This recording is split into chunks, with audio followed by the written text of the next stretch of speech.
हाँ बोलिए बोलिए। गुरुदेव ये कह रहा था कि बीच में एक दिन साधना छूट गई थी, तो आज जैसे 21 दिन पूरे हो गए। हाँ उसको जोड़ के तो एक दिन छूट गई थी, तो वो मैं कल करके फिर परसों दशान सावन जो होता है वो करूँ। हाँ हाँ चलेगा, ठीक है। अभी जब करते हुए क्या महसूस होता है? जब करते हुए गुरुजी हल्की हल्की आवाज ही ऐसी लगती है कि कमरे में माता रानी या उनके गढ़ जो भी हैं, जो भी आते हैं, उनका मुझे एहसास होता है। और गुरुजी मैं जब आंखें बंद करता हूँ और आज्ञा चक्र पे पूरा ध्यान लगाता हूँ, तो एकदम से इतना तेज उजाला दिखता है मुझे कि ऐसा लगता है कि मेरे दिमाग में कोई ज्योति एकदम प्रकाश हो, एकदम ज्योति जल गई हो। मैं अचंभित हो जाता हूँ उस चीज को देख के। रोशनी दिखती है बाकी, और उसमें कुछ नहीं दिखता है मुझे। हाँ ये बहुत बड़ी चीज है, उस रोशनी को खोना मत, ठीक है? ओके। वो रोशनी मुझे दिखती है एकदम से 2-3 मिनट के लिए रहेगी, फिर चली जाएगी, फिर एकदम से 2-3 मिनट बाद आ जाएगी रोशनी। वो ये मेरे साथ होता है। हाँ, और क्या महसूस होता है? ऐसा लगा कि हल्की हल्की कोई आवाज है, आवाज मुझे महसूस हो रही थी कमरे में। तो बस ये। अच्छा, एक गुरुजी और चमत्कारिक चीज मैं आपको बताऊं अभी कि मैं 5 दिन पहले जो है शुक्रवार के बृहस्पतिवार के दिन में गुरुजी काम पे गया था फील्ड में। तो वहाँ पे 4-5 बालक थे गुरुजी। तो मैंने एक बालक तो बोला, मैंने कहा ऐसे ही मुंह से पता नहीं कैसे निकल गया, मैंने कहा तेरी मम्मी तो है नहीं, एक्सपायर हो गई है। तो उसके साथ का जो लड़का था ना, वो बोला कि भैया आपको कैसे पता है कि इसकी मम्मी खत्म हो गई है? मैंने कहा मुझे क्या पता है कि मम्मी खत्म हो गई है, क्या आपने तो बोला है अभी के? क्या? मैंने कहा बोला है मैंने, लेकिन मुझे पता नहीं है कि खत्म हो गई है कि नहीं है, कि वास्तविक इसकी मम्मी खत्म हो गई है। फिर गुरुजी मेरे दिमाग में पता नहीं कोई ऐसा संकेत आया कि जो बीच वाली उंगली होती है ना, बीच वाली उंगली, मैंने उस लड़के को कहा, मैंने कहा अपना सर इधर दे मुझे। तो पहले तो छोटा सा बालक था, 11 साल का था, वो हिचकिचा रहा था। मैंने कहा अपना सर दे मुझे, मैं पीटूंगा नहीं तुझे, इधर दे मुझे। तो सर देने के बाद जो बीच में, जो दोनों आईब्रो के बीच में जो सेंटर होता है ना, जहाँ आज्ञा चक्र होता है, बिल्कुल मैंने बीच वाली गुरुजी उंगली उसकी जैसे ही उसके बीच वाले सेंटर पे रखी। अब क्या बताऊं गुरुजी, आपकी कृपा से, माता रानी की कृपा से मुझे सब कुछ उसका पता चल गया। बहुत ही बढ़िया। मैंने उसका ये तक बता दिया, मैंने कहा 20 दिन पहले तुम्हारे घर में लड़ाई हुई है और तुम्हारे मामा जी तुम्हारे मम्मी खत्म होने से 1 दिन बाद या 1 दिन पहले जो भी हो आए होंगे और पैसे भी लेके गए हैं, और तुम्हारे पापा से झगड़ा भी हुआ है, और तुम्हारे पापा इस समय चारपाई पे पड़े हुए हैं।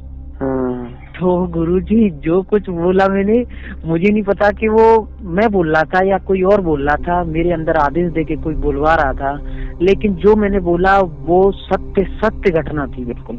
और जहाँ मैं काम करने के लिए फील्ड में गया, जिस दुकान पे था मैं, वो दुकानदार भी चकित रह गया। फिर उसके साथ में 3 लड़के और थे, बोले भैया मेरा भी जरा देखो, मेरा भी जरा देखो।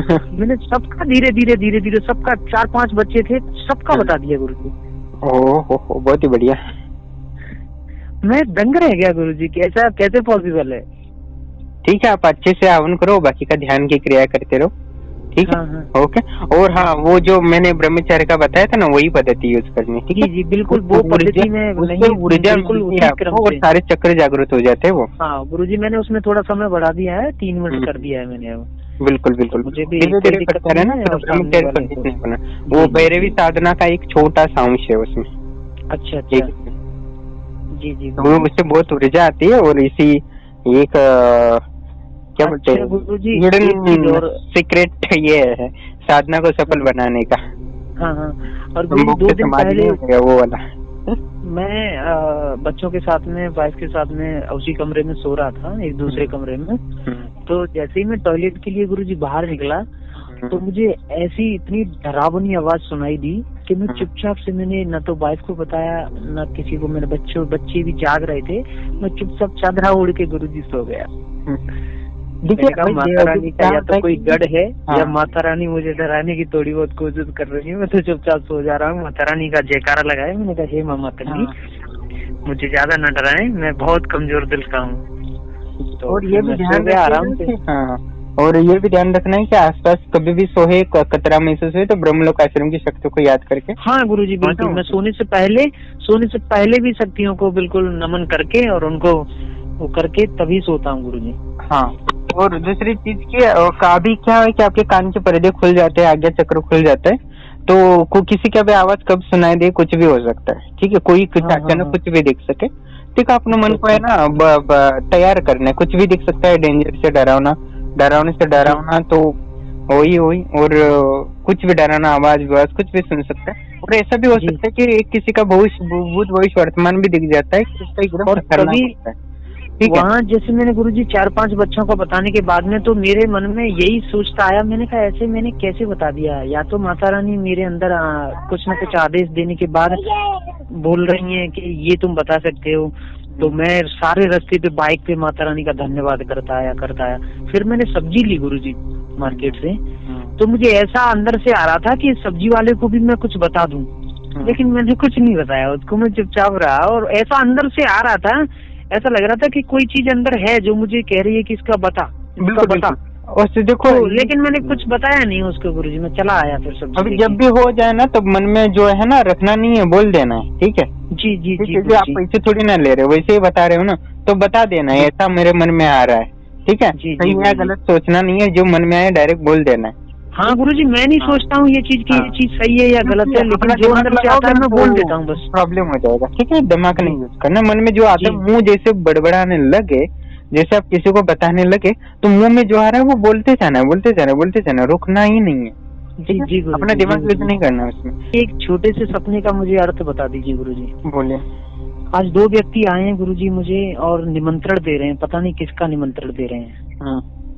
2 लोग हैं और मुझे बोल रहे हैं कि आपका निमंत्रण है, ये कार्ड लीजिए। मैं उन लोगों को गुरुजी मैंने आज तक ना तो मेरे रिलेशन में है न कुछ है, उन लोगों को मैं पहचान नहीं पा रहा हूँ। उनसे मैं बार बार कह रहा हूँ कि आप कौन है, मैं तो आपको जानता नहीं हूँ, आप मुझे कैसे निमंत्रण दे रहे हैं। बोले कि हम आपको जानते हैं, ये आपका निमंत्रण है और आपको आना है। मैंने कहा भैया ऐसे तो बताओ जी। वो कैसे दिखते थे वो? गुरुजी बिल्कुल इंसान थे, कपड़े पहने हुए थे जैसे हम आप पहनते हैं कपड़े, पैंट शर्ट पहन के, और आए हैं और मुझे निमंत्रण दिया, एक कार्ड दिया है मुझे। बोले कि ये आप, उन्होंने मेरा नाम, उनको मेरा नाम भी पता है गुरुजी पहले से, और उसमें लिखा है श्रीमान पंकज कुमार त्यागी सह परिवार निमंत्रण, ये लिख के उन्होंने मुझे दे दिया। मैंने कहा मैं तो आपको जानता नहीं हूँ, मेरे रिलेशन में लंबे रिलेशन तक मैं आपको नहीं जानता हूँ कि हम आपको जानते हैं। मैंने कहा मैं आपको जानता नहीं हूँ, मैं कैसे आपके पास पहुँचूंगा, आप किस चीज का मुझे निमंत्रण दे रहे हो। बस इतना सब होने से ज्यादा से ज्यादा 2-3 मिनट बाद ही मेरी आँख खुल गई। मैं ज्यादा कुछ पूछना नहीं, क्या होता है आपके पास अभी सिद्धि आ जाती है ना, ठीक है जी, ठीक है, आपने वो दक्षिणा भेजी थी, हमने ऊर्जा बेचते हैं, बस आप साधना कंटिन्यू करते हो तो आपको जल्दी सिद्धि मिल जाती है, ठीक है। पर क्या होता है कि बहुत सारी आजू बाजू की शक्तियाँ होती है, वो ऊर्जा चुराने, आपका चाल चढ़ाने के लिए होते हैं, तो कभी भी ऐसा आ जाए तो मना कर देना, मैं नहीं आने वाला। अच्छा हाँ, तो मैंने तो गुरुजी उनसे साफ ही कह दिया, मैंने कहा मैं आपको जानता नहीं हूँ, मैं कैसे आ जाऊंगा आपके यहाँ, क्योंकि हम आपको जानते हैं। हाँ, वो हम कुछ भी बोल देते तो वो वचन मान लेते हैं, ठीक है। हाँ, तो बहुत सारी मैंने तो सपने में ही मना कर दिया उनको। अब क्या आज्ञा खुलती है ना तो सपने में बहुत सारे लोग आते हैं, ठीक है, क्योंकि तब अवचेतन मन होता है तो दिखने में संपर्क कर लेता है, यानी आपका चेतन मन तो किसी से संपर्क नहीं करता, पर अवचेतन मन बहुत सारी शक्ति संपर्क जी गुरुजी सपने में आते हैं।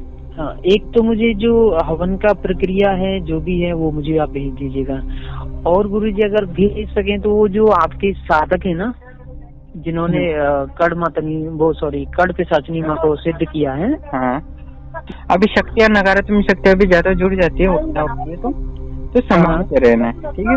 जी बिल्कुल। हाँ, और 2 चीजें क्या, हाँ, अब किसी भी व्यक्ति का देखते हो ना, किसी व्यक्ति का बहुत बुरा से बुरा भी चीज दिखती है, ठीक है, इससे वो हम दुखी नहीं होना है, ठीक है। जीवन में अभी कोई सुखी है तो कोई ना कोई दुखी होता है। हाँ सही बात है।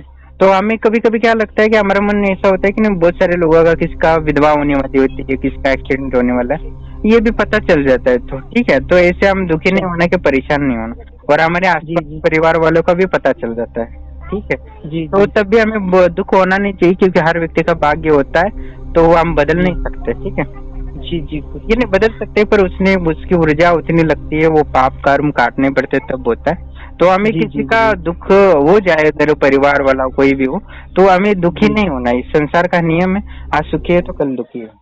जी गुरु जी, हर व्यक्ति दुखी है, ठीक है। सही बात है। तो हमें नहीं, दिल पे नहीं लेना, परिवार वाला हूँ बाहर वाला हूँ, ठीक है, ठीक रहना चाहिए, ठीक है। Okay okay. कोई होता है ना मानसिक बीमार हो जाता है, बिल्कुल। उसको पता चल जाता है कि मेरे माँ के साथ ये होने वाला है, हाँ, सही कह रहे हो। ये होने वाली, बच्चों को ये होने वाला, तो ऐसा हो जाता है। तो पहले होता है ना, अपने भविष्य नहीं देखकर दूसरों का ही देखते रहना, ठीक है। जी जी, ओके, प्रणाम गुरु जी। प्रणाम।